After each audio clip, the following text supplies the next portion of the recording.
What's the color all about? Morning! Of course, annyeonghaseyo sa ating Koreans, the professor of PTS. Thank you for attending the Emmanuel Christian Church. Thank you for loving Emmanuel Christian Church. Though you are so far, right? From Dasmariñas? You live from Dasmariñas, you come to General Trias. So thank you for coming. Kumusta po ang lahat? In love? Ayan, tingnan mo katabi mo. You look at your brothers and sister and say, you're so beautiful today. Whatever color do you have, whatever color you're wearing today, at least you are celebrating, nagsiselebrate tayo ng pag-ibig. In my as a young Christian before, I was rebuked by the very conservative pastor. Sabi niya, bakit kayo nagsiselebrate ng Valentine? Yan ay mga pagano. But later on, as an as what is this, an adult in spiritual, I was also reminded by this celebration that sometimes we need to celebrate this Hearts Day. Tama? Pwede po ba na i-celebrate natin yung Hearts Day? Gawin lang natin siyang hindi natin gawing Diyos yung selebrasyon, kundi it will be a celebration to remind us that love should be what? The center of our lives, di ba po? So sabi ko, okay, celebrate natin. Though I promise to the Lord that I will not, hindi ako mag-aasawa because I want to devote myself to God. That is why, sabi ko, yung pagmamahal ko sa Diyos, my love to God, I will serve the Lord in being a blessed single. Di ba? Pwede ba yon? Pwede ba sa pag-ibig, yung binata ka, dalaga ka, pero naglilingkod ka sa Panginoon? Pwede ba yon? O, pag ayaw nyo, patunayan ko, si Paul was single, right? Serving the Lord. And not only Paul, I will be Paul in this generation. I will be a single but serving the Lord while I live. No? Mabuhay ako na binata at maglilingkod sa Kanya anuman ang mangyayari sa mundo. Okay? So, kumusta ang Hearts Day celebration? Marami bang nakatanggap ng mga flowers, no? Chocolates. So, you receive a lot of kumusta naman yung mga yung mga nasa barko, iba nagpapadala pa ng mga flowers, no, na so surprise. Wala? Kalungkot naman. Oo, sige. Oo. Ayaw mo na nakabangko naman ang pera. Okay, so today, let us put our mind and our hearts as we listen to the word. Let's have our reflection in 1 John chapter 4 verse 16. I will read. Sabi nga niya dito, nalalaman nating tayo'y iniibig ng Diyos at lubos tayong nananalig sa katotohanan ito. Ang Diyos ay pag-ibig, ang nagpapatuloy sa pag-ibig ay nananatili sa Diyos at ang Diyos ay nanatili naman sa Kanya. Mga minamahal, mag-ibigan tayo sapagkat mula sa Diyos ang pag-ibig. Ang bawat umiibig ay anak ng Diyos at kumikilala sa Diyos. 8. Ang hindi umiibig ay hindi kumikilala sa Diyos sapagkat ang Diyos ay pag-ibig. Inihayag ng Diyos ang kanyang pag-ibig sa atin nang isugo niya sa mundo ang kanyang kaisa-isang anak upang magkaroon tayo ng buhay sa pamamagitan niya. 9. Then, ito ang pag-ibig, hindi sa iniibig natin ng Diyos, kundi tayo ang inibig niya at isinugo niya ang kanyang anak upang maging handog para mapatawad ang ating mga kasalanan. Mga minamahal, kung ganoon kadakila ang pag-ibig ng Diyos sa atin, dapat din tayong magmahalan. Kailan may wala pang taong nakakita sa Diyos, ngunit kung tayo'y nagmamahalan, nasa atin ang Diyos at naging ganap sa atin ang kanyang pag-ibig. Nalalaman nating nanatili tayo sa Diyos at siya naman sa atin sapagkat pinagkalooban niya tayo ng kanyang Espiritu. Nakita namin at pinapatutuhanang isinugo ng Ama ang kanyang anak upang iligtas ang sanlibutan. Ang nagpapahayag na si Jesus Ang anak ng Diyos ay nanatili sa Diyos at ang Diyos naman ay nananatili sa Kanya. Nalalaman nating tayo inibig ng Diyos at lubos tayong nananalig sa katotohanan ito. Ang Diyos ay pag-ibig, ang nagpapatuloy sa pag-ibig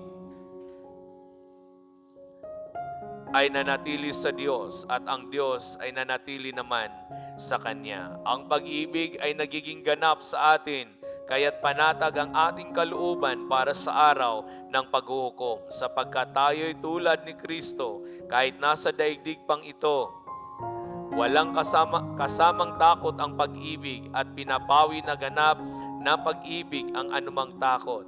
Hindi pa ganap ang pag-ibig ng sinumang natatakot sapagkat ang takot ay kaugnay ng parusa. Tayo'y umiibig sapagkat ang Diyos ang unang umibig sa atin. Ang nagsasabing iniibig ko ang Diyos, subalit napupuot naman sa kanyang kapatid ay sinungaling. Kung ang kapatid ng kanyang nakikita ay hindi niya magawang ibigin, paano niya maibig ang Diyos na hindi niya nakikita? Ito ang utos na ibinigay sa atin ni Kristo. Ang umiibig sa Diyos ay dapat ding umibig sa kanyang mga kapatid. Ang tanong, do we believe in God? Naniniwala ba tayo sa Diyos? Say Amen. Sino ang naniwala na mayroong Diyos? Parang mahina. Sino ang naniwala na mayroong Diyos? Kung naniniwala is a big yes. Big yes din sa pag-ibig. Sapagkat, sabi nga, ang Diyos ay pag-ibig at kung naniwala tayo na mayroong Diyos, so naniwala tayo sa pag-ibig. Ang pag-ibig dapat ay hindi mailalayo sa o naaangkla doon sa pag-ibig ng Diyos. Merong 4 na pag-ibig na tinalakay sa Bible. 4 types of love in the Greek. The eros love, the storge, the philia or the philia, and the agape love. Phileo. Okay? So, pag sinabi nating eros, ito ay yung pag-ibig ng pag-eros, ito ay romantic love. Ay, nakalimutan yun. Pag-aralan na to ni Pastor. So, nag-review na lang po tayo. When we say eros love, it is a romantic love. So, ang tanong, nakakapili po ba tayo when we say romantic love? Yes or no? Yes. Pinipili natin yung mga romantic love. Kaya nga hindi natin pinapakasalan lahat. Kasi nga namimili tayo ng gusto lang natin. Amen? Kung di kayo nakapili, di kung sino-sino nang dinala nyo sa simbahan. Bukas makalawa dahil ayaw mo na, di mag-anal na kayo, pakasal uli. The eros love, you can choose that one. The romantic love, you choose between yung kayo ay compatible. Kaya ako wala akong pinili kasi wala akong compatible. Hindi ako pinili. Aray. Eros love, romantic love. Storge, what is storge? The love for the family. So we reviewed, the storge is the love for the family. Ang tanong, nakakapili po ba tayo ng ating pamilya? No. Nakakapili po ba kayo? Pag may storge love o love for the family, wala na. Kasi yun na yun ibinigay sa iyo. Tandaan niyo po, wala na tayong mapipilian. Yun na yun. Yung mama mo lasinggera, papa mo ganito, pag-asawa mo ganito, ang mga anak mo ganyan. Wala na. Wala ka ng choice. Yun na yun. Nakatakda na yun sa iyo. Storge love. You cannot choose. Kasi yun na yun. How about the philia or phileo? Love for friends. Makapili po ba tayo ng kaibigan? Makakapili po ba tayo ng kaibigan? Can we choose friends? Yes, and that's filial love. Phileo, pag pinili natin yung kaibigan natin, mamahalin natin ayon sa gusto natin. Tama? Tama? Sino bang may kaibigan ng binisbrin nyo yung mga kaaway nyo? Pinipili nyo talaga yung gusto nyo lang. Gusto ko tong kaibigan na to kasi nakikinig to sa akin. Very good. Ayoko nitong kaibigan na to kasi pag nakinig sa akin, pag talikod ko, pinagchichismisan ako. Ayoko yan. Di ba? Ganon. So, we can choose. Our phileo, the friendship love, ay makapili po tayo sa kung sino ang ating lamang mahalin. Sa tatlong ito, the eros love, the agape, the storge, and the phileo, lahat po yan, isa lang doon ang hindi ka makapili kasi naitakda yung family. Tama? Sabi ni Lord, para yatang yung eros love, gusto nyo lang. Yung mahal nyo, gusto nyo. Pinaglaban kayo. Di ba? Pagdating naman sa phileo, yun gusto na lang din. Yun ang pinili nyo. Pag naman sa storge, maraming din broken family ngayon. Na po, kasi they choose what they want. Yung gusto nila, hindi sila nagkakaunawaan. Dahil sa pamilya, marami ngayon in the data, no? Maraming broken family ngayon. So, ibig sabihin, hindi pa rin perfect yon. That is why God demonstrated this perfect love, the agape love. No? Ito na po yung perfect love. Sabi niya, namimili kayo sa storge, sa phileo, sa eros. Ito yung demonstration ng pag-ibig, the agape love, the perfect love of God. No? Yung pag-ibig ng Diyos. Bakit nga po ba? Dahil Diyos mismo ay pag-ibig. Ngayon, ano naman ang kabuluhan ng pag-ibig noong henerasyon at henerasyon ngayon? Nagmamahal po ba o masyado lang tayong passive? Or masyado na lang tayong kung ano na lang po muna ang nakikita natin sa internet, magpapalit tayo kasi ayaw natin ng pag-ibig na yan. Tumaas ang divorce, tumaas ang annulment, tumaas ang data ng paghihiwalayan at tumaas ang broken family as of today. As in my school, I have 3,700 students. And sad to say, it's more than 200, more than 300 ay bunga ng separated family or broken family. Where is the love? Where is the eros love? Bago kayo kinasal, lambing-lambing. Valentine, pag after, nagbalintong. Ba? Phileo, nag-start sa phileo. Elementary pa lang, nakita mo, pugi, ganda. Pagdating ng grade 6, pinadalhan niya ng bulaklak. Pagdating ng high school, pinadalhan ng chocolate. Pagdating ng college, pinadalhan ng proposal ring. Pag-graduate, ayun na, nag-ring-ring na. Pagkaanak, nakita ko yung baka, no? Dinodrawingan nila yung baka. Ang lalaki naghahabol sa babae. Nang nabuntis naman yung babae, si babae naman naghahabol sa lalaki. Natatawa ako, pero sometimes yun ang ibang realidad. Diba? Where's the eros love? Phileo love? Where is the... Asa na yung astorge love, no? Na inintroduce sa Bible. Ngayon, ano nga po bang kabuluhan ng pag-ibig sa henerasyon ngayon? The Bible reminds us na huwag tayong magpadaya. Hello? Hi? Are you listening? Huwag tayong magpadaya. 1 John chapter 4, verse 6.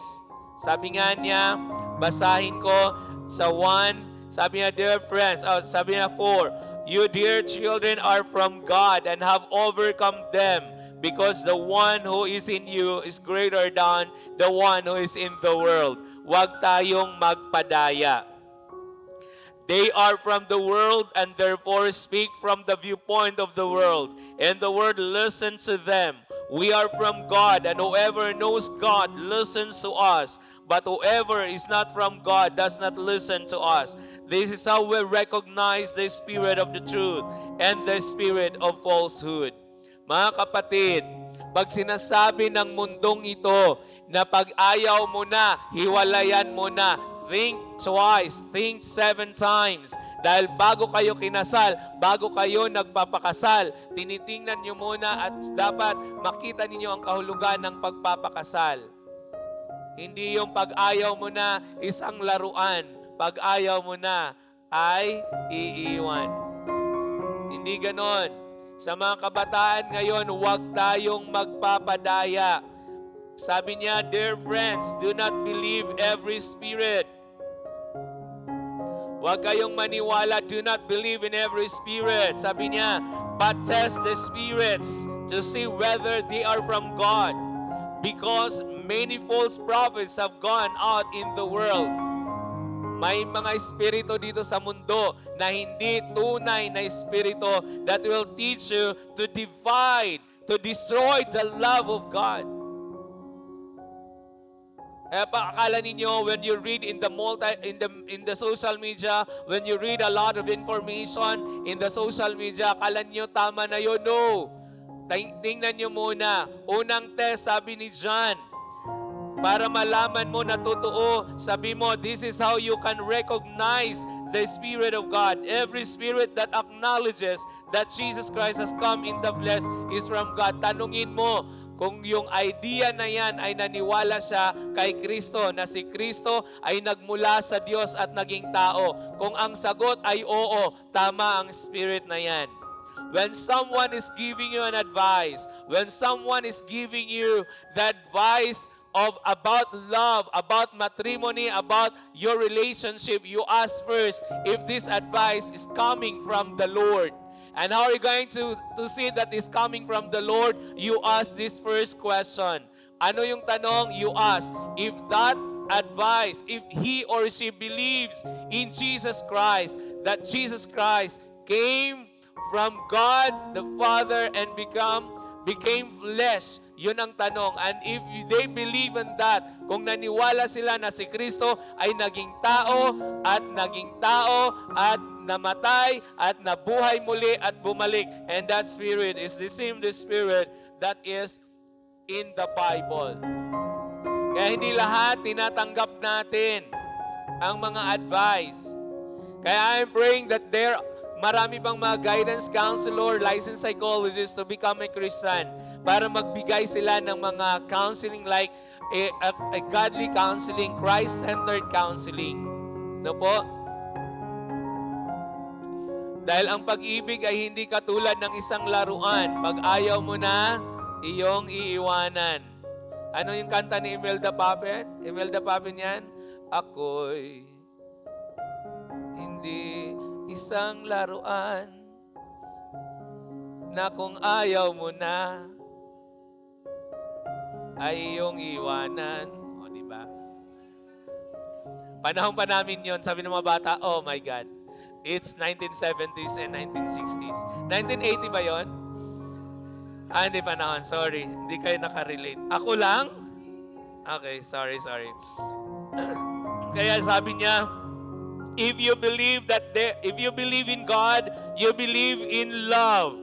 Because God is love. That is why John and God reminds us, the Bible reminds us today, huwag tayong magpadaya. Huwag tayo, sa English yung padaya?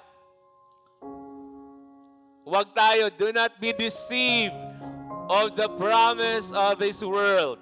The Bible reminds us, sabi niya, mga anak, kayo nga'y sa Diyos na at napagtagumpayan. So dapat you know and we know our identity. Sa mga anak na pagtagumpayan na ninyo ang mga huwad na propeta, sapagkat ang Espiritong nasa inyo ay mas makapangyarihan kaysa Espiritong nasa makasanlibutan. Sila'y makasanlibutan, kaya't mula rin sa sanlibutan ang itinuturo nila at nakikinig sa kanila ang mga makasanlibutan. Pag sinasabi sa inyo na, okay, pag ayaw mo na, hiwalayan mo na, tanungin mo muna. Ba't ayaw mo i-preserve yung family mo? Noong eros pa kayo, nagmamahalan kayo, nagliligawan kayo, kung ano-ano nang pinagdadaan. Kung hindi pa kayo umabot ng 50 years, saka pa kayo naghiwalay. Diba? 5, 10, 15, 20. Subukan nyo muna. You create. Okay? Ngayon mga kabataan. Now, ngunit tayo sa Diyos. Ang sino mang kumikilala sa Diyos ay nakikinig sa atin. Ngunit hindi nakikinig sa atin ang sino mang hindi sa Diyos. Sa ganito nga natin nakikilala ang Espiritu ng katotohanan at ang Espiritu ng kasinungalingan. Sabi niya, huwag tayong pa-deceive. Sa henerasyong laging ang hanap ay pagkakakilanlan. Sa henerasyon na lagi na lang, kami, identity, pagpapatunay o validation at pagkakabilang o belongingness. Don't be deceived. Huwag kayong magpapadaya. Sabi ni Ruben Padilla, ang henerasyon ngayon ay mahina, weak. Naniwala ba kayo noon? Do you believe that this generation is weak? Sabi ni Ruben Padilla. Sabi mga henerasyon to naman, inilik ka lang, kala mo ikaw na, di ka weak. Nakailang babae ka rin naman. O hindi na ano din, nabaliktaran din. Sa akin tingin, mahina ka kasi nawala yung identity mo dahil hinahanap mo lagi ang pagkakilanlan mo sa iba. You are always asking the approval of others for you to understand who you are. Kaya mahina ka kasi nga kung ano ang tingin ng iba sa iyo, yun ka. That's not our identity. Hello? Do not ask the approval of others for you to become who you are. That's not. Our identity is in Christ. The moment that we receive Jesus Christ as our Lord and our personal Savior, our identity is in Christ. No one should say who we are apart from Jesus Christ. And that is our identity. Amen? Sa henerasyon na laging naghahanap ng identity, you look at that, you find that under the grace of God.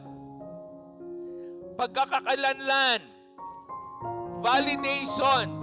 Do not always ask the world just to validate who you are. Just come to the Lord and God will validate who you are. When say God is love and God loves us and that is our identity. Minahal tayo ng Diyos. Namatay ang Diyos para sa atin. Jesus namatay, nabuhay, at babalik muli. At yun ang ating identity. We are saved by grace. Amen. Ayaw niyo pumalakpak doon. And that is our identity. Nagkamali na tayo. Makasalanan tayo sa harap ng mundong ito. But when we receive Jesus Christ, nag-re-establish uli ang Diyos sa iyo ngayon. Binago ka niya nga uli. Yun na yun yung identity. Paano ka i-validate? Validate yourself under the grace and mercy of God. Amen? Paano, Pastor, nagkamali ako noon? Di naniwala ka naman na ang Diyos ay pag-ibig, pinatawad ka na, di wag ka nang magkamali uli. Get the point? Pinagpapahala ka ni Lord ngayon. Pinatawad ka ni Lord ngayon. Wag naman ulit-ulitin. That's your identity. Do not validate who you are because ito yung tingin sa iyo. Look at yourself. God is gracious. Amen? Amen. And pagkakabilang, sabi niya, ang henerasyon, huwag tayong padaya. Sabi niya in 1 John chapter 4 verse 16, walang hanggan katotohanan ang pag-ibig o katotohanan na ang Diyos ay pag-ibig.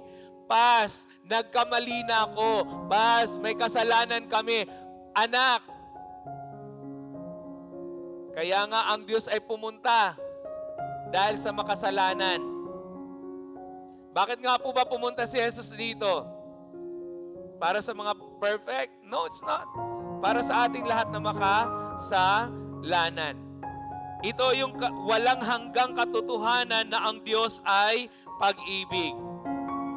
Hindi mapapalitan ng magandang flowers, mamamahaling chocolates at magagarang dates at iba pang pasabog ngayong araw ng pag-ibig. Ang pag-ibig ng Diyos. Ang Diyos ay pag-ibig at dito nagsisimula ang ating pagkakakilanlan. Ito ay magpapaalala sa atin na ang pananampalataya natin sa Diyos ay dapat maisa sa buhay natin ang pag-ibig sa mundong walang kasiguruhan at puno ng kaguluhan. Manatili natin i-demonstrate ang pag-ibig ng Diyos. Amen? Sino dito ang pinatawad na ng Diyos? Say amen. O di mamuhay tayo sa pag-ibig ng Diyos. Do not ask other just to validate who we are. Just ask the Lord for who we are. Amen? May second chance ba sa Diyos? May second chance ba sa Diyos? Hindi hindi lang second chance. Sabi nga niya, 7 to 75, 71, 7 times 7. Ilan ba, mami? Hindi lang chance, hindi lang second chance. Sa Diyos ay chances. Sa tao, second chance. Sa Diyos, chances. Huwag mo naman abusuhin, te. Huwag naman abusuhin. Pag alam mo na binigyan ka na ni Lord, huwag naman paulit-ulit. Diba? Kung 70 times naman ang pagpapatawad, humingi ka ng patawad at pagpapatawad, huwag mo naman abusuhin. No? Tama na yung kalawa. Baka mapalo ka pa sa pangatlo. May pangpito pa, di patay ka na. Sayang naman. Okay? Number 1, ang Diyos ay pag-ibig, hindi lamang mapagmahal, kundi ito ang kanyang katangian. Ano ang kabuluhan ng pag-ibig sa henerasyon noon hanggang ngayon? Hindi nagbabago na ang Diyos ay pag-ibig, hindi lamang mapagmahal, kundi ito ang kanyang katangian. Romans chapter 5 verse 8, but God demonstrated His own love for us in this, while we still sinners, Christ died for us. Sino naniwala na Christ died for us? Say amen. Dinemonstrate na ni Lord yon. Makasalanan tayo, dinemonstrate na ni Lord yan. No? Ang kanyang pag-ibig sa atin. While we were still sinners. So yun yung kabuluhan. Noon, ngayon, at magpakailanman, Jesus died for us. He demonstrates His own love for us. Ang sarap nun, ano? Kaya ako nakabalik ako sa pulpito Wala namang tumatanggap sa akin sa pulpito dati. Ang dami-daming panghuhusga. Di ba? Sa mundong ito na maraming mapanghusga, buti na lang, my Lord, na walang panghuhusga. Mayroong pag-ibig. Amen? Sabi mo sa katabi mo. Tell to your brothers, in Jesus. Sabi mo, in Jesus, there is no condemnation. Mahal ka ni Lord.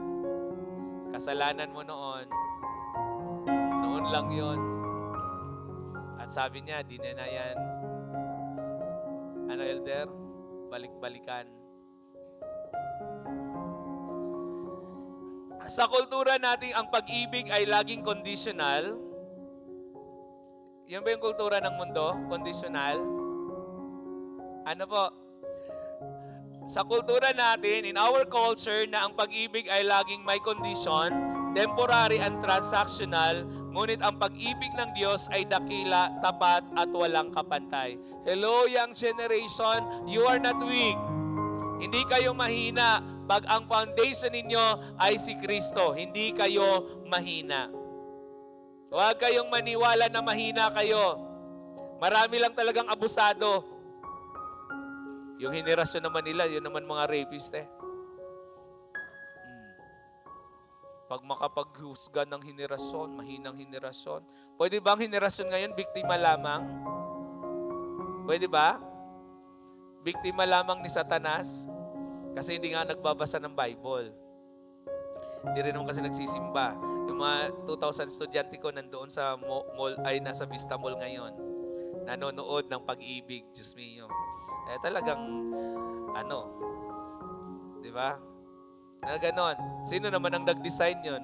Di, mga matatanda. Tapos sasabihin mo, mahina kayong mga henerasyon. Yung mga design ninyo, pinapanood ninyo doon sa mall, nandun sa MOA. Hindi ako kasali nun, ha?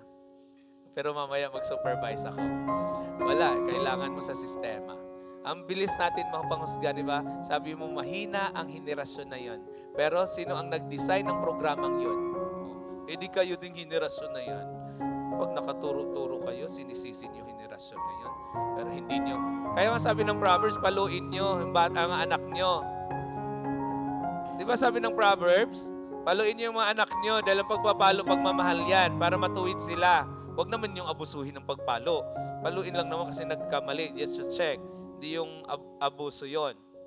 Diba? Very clear yan sa Bible. Next. Ang ating halaga, hello, nakinig pa? Ang ating halaga, 10:27, 3 minutes na lang pala ako.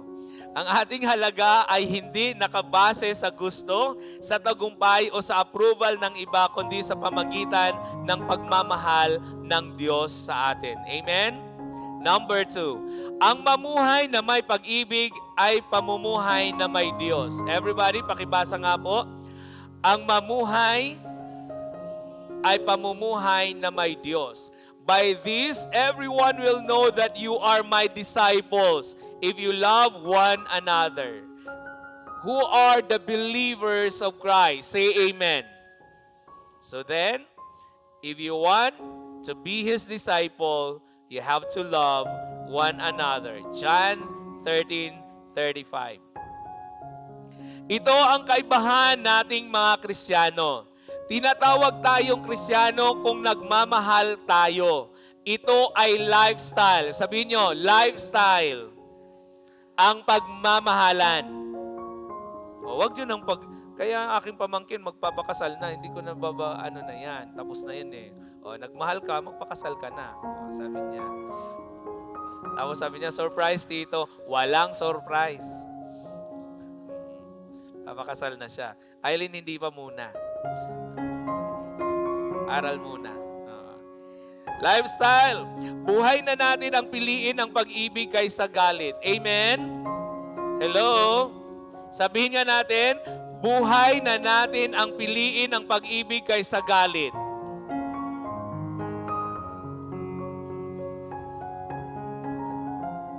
Parang wala akong naririnig. Yan. Piliin natin ang pag-ibig kaysa galit. Tingnan mo yung asawa mo, katabi mo, yung anak mo.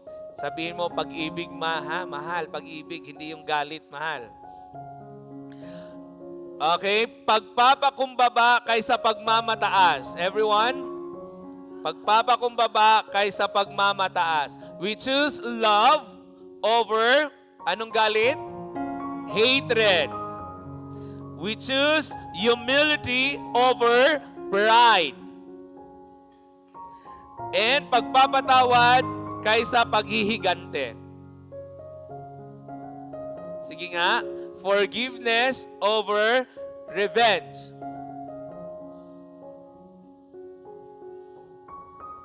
Parang ayaw nyo magpatawad. At habag kaysa walang pakialam. Mercy and grace over indifferent. Walang pakialam sa'yo. Galit ka dyan, bala ka mamatay ka dyan sa high blood mo. Mas piliin natin yung habag. Kawawa naman siya. Di ba? Kawawa naman yung asawa kung laging nagagalit. Nagtatrabaho, nagagalit. Hindi man lang na yung pagkain niya. Di ba? Mas piliin natin. Piliin natin ang pag-ibig kaysa galit. Piliin natin ang pagpapakumbaba kaysa pagmamataas. Piliin natin ang pagpapatawad kaysa paghihiganti. Piliin natin ang habag kaysa walang pakialam. And number 3, agape love ay hindi emosyon, kundi ito ay action. Everyone? Pabasa po. Ay, pababa. Iba na yung natin. Pababa muna. Okay, everyone, read. Agape love ay hindi emosyon, kundi ito ay action. Hindi ito ngawa, kundi ito ay gawa. Oh. The agape love is not an emotion. It is a demonstration. It is an action. Hindi ito ngawa. Ito ay gawa. Dear children, sabi niya 1 John 3:18, let us not love with words or speech, but with actions and in truth. Very clear. Memorize na nga yan. 1, 2, 3, go. Dear children, let us not love with words or speech, but with actions and in truth.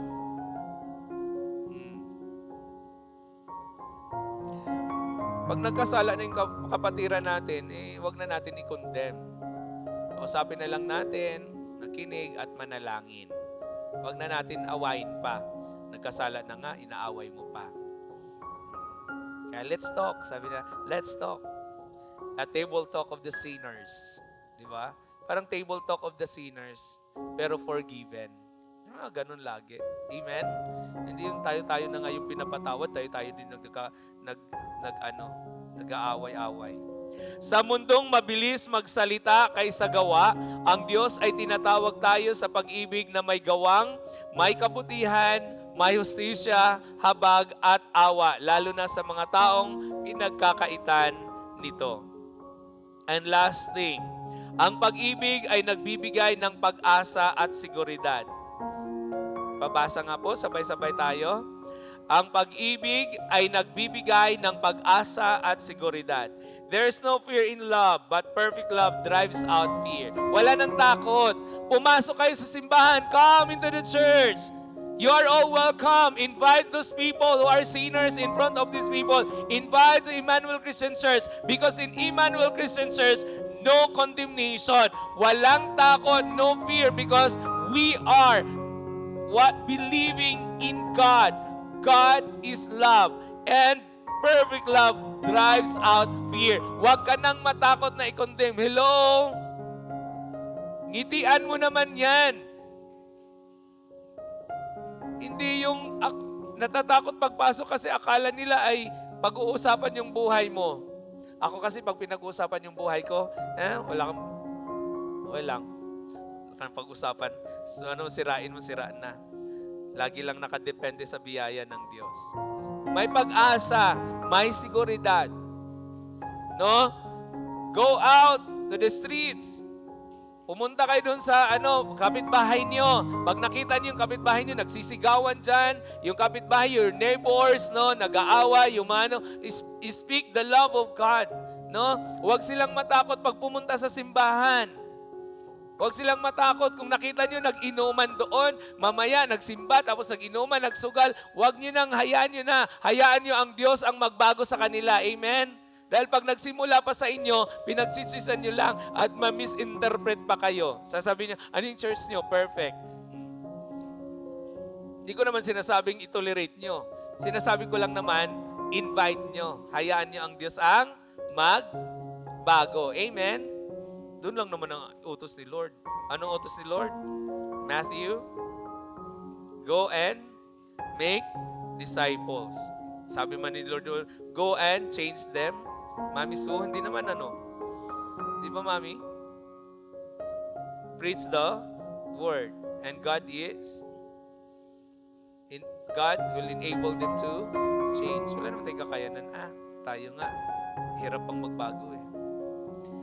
Sa mundo na walang seguridad at katiyakan, kung alam natin na mahal tayo ng Diyos, dapat di tayo matatakot magmahal. Ito ang tunay na kapayapaan dahil tiwala tayo na ang Diyos ay pag-ibig. Ulitin nga natin, sa mundo na walang seguridad,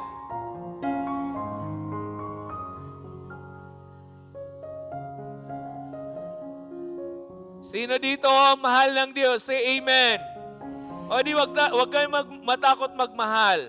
Yan ang kapayapaan. Paano yan? Pastor, di ako pinapatawad. That's not your problem. If you ask forgiveness and someone is not forgiving you, so wala, di na problema nyo yan. Para mabigyan kayo ng kapayapaan, just ask forgiveness, say the forgiveness, be humble, and if they will not forgive you, so that is not your problem. As long as you ask forgiveness. Yun lang din naman. Para magkaroon ng kapayapaan, huwag kang matakot magmahal. Dahil tiwala tayo na ang Diyos ay pag-ibig. Ang Diyos ang gagawa yan. Pangwakas. And now these three remain: faith, hope, and love. But the greatest of these is love. Panahon na huwag tayong maging passive o walang pakialam. Ang tunay na mananampalataya ay tunay na nagpapakita ng pag-ibig sa isip, sa salita, at sa gawa. Huwag tayong padaya sapagkat sinabi ng kasulatan, mga anak, kayo nga'y sa Diyos na at napagtagumpayan na ninyo ang mga huwad na propeta, sapagkat ang Espiritong nasa inyo ay mas makapangyarihan kaysa Espiritong nasa mga makasanlibutan. Sabi niya, nalalaman natin, everybody read, nalalaman nating tayo'y inibig ng Diyos at lubos tayong nananalig sa katotohanan ito. Ang Diyos ay pag-ibig. Ang nagpapatunay sa pag-ibig ay nanatili sa Diyos at ang Diyos ay nanatili naman sa Kanya. Ayaw ng Diyos ng sinungaling. Kaya, whether we like it or not, mahalin natin kahit ang ating mga kaaway. May kaaway ba kayo? May kaaway ba tayo? Si Mami yata wala kasi nasa taas ng langit. Napakabigat na. Si Mami kasi nasa bahay lang. Mami Pines. Nasa loob. O hindi na rin siya nakachat. Lagi lang siya nag-devotion. Mabigat? Mabigat ano? Pati ba namang kaaway natin, ibigin natin? Ito yung challenge. Hello? In the perspective and personal perspective ko, naranasan ko I am abused, no? I was abused, even the member of the family, no? So I am abused. One of my brothers, I am the malas of the family. I am the voice of the family, no? But when I come to know Jesus Christ, I start demonstrating forgiveness. I start to the Father, yung aking tatay at yung aking nanay. So I ask yung kapatawaran, and I try and I ask the Lord to help me to forgive. It's a long process, but if you will not start today, kailan nyo pa umpisahan? Start today. The process of forgiving and showing love habang kaya mo pa, simulan mo ngayon. Okay? And that will be like Jesus Christ. It's amazing love, masasabi mo. No? Amazing yung plano ng Panginoon. Okay? So, yung mga tao dati na nanakit sa atin, pwedeng hindi na rin yung mga tao na ngayon kasi God is still working doon din naman po sa kanila. Okay? So, God bless everyone. Let us all stand as we come to the Lord. Let us have our responsive song, yung Amazing Love